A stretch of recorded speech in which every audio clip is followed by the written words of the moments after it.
Inanna, fierce and radiant, goddess of war and love, may have worn many faces.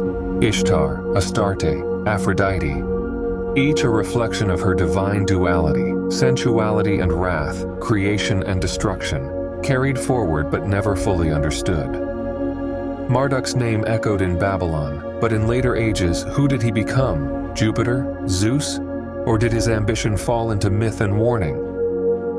These are not certainties, but fragments, hints, symbolic fingerprints scattered across mythologies and religions that followed the fall of Sumer. The cuneiform tablets turned to scrolls, the ziggurats gave way to temples, and the torch of civilization passed fully into human hands. And yet something lingered. A yearning encoded not only in ancient stone, but in human memory. A recurring theme whispered in prophecy, from the tablets of Babylon to the visions of Daniel and Ezekiel, that the gods would return. That the bond between heaven and earth, once shattered, would one day be restored. But until that day, humanity would walk alone, ruling in the ruins of a world built by others. And in the shadows of fallen ziggurats and silent pyramids, where divine footsteps once thundered, only legends remain. But not all who lived in those fading days were left only with silence and stories. Some saw, some remembered. They saw them leave, on wings of fire.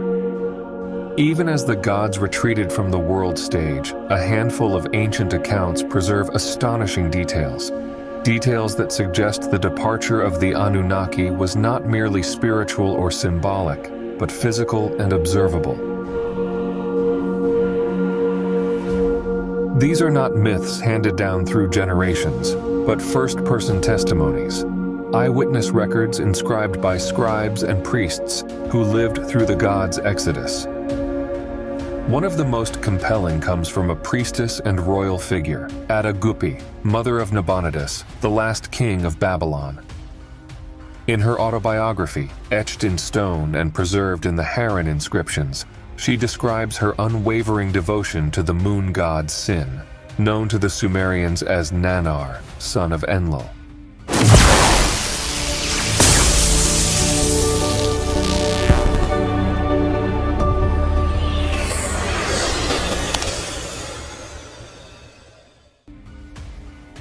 She speaks of a time when Sin left his temple and no longer answered the prayers.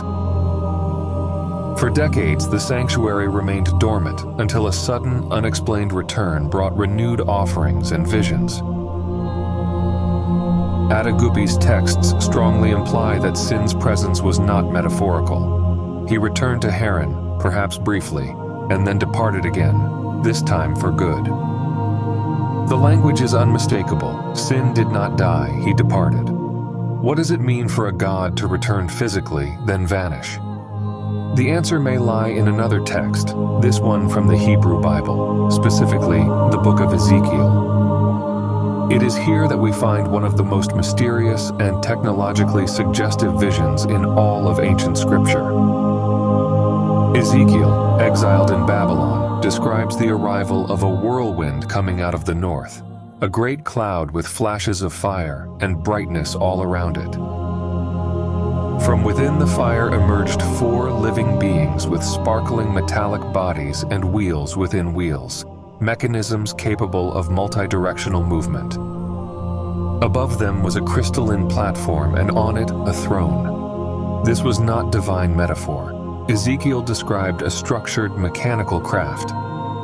He even notes the noise of its departure, the sound of great waters, like the voice of the Almighty, a tumult like the sound of an army. To ancient minds, it was a chariot of God.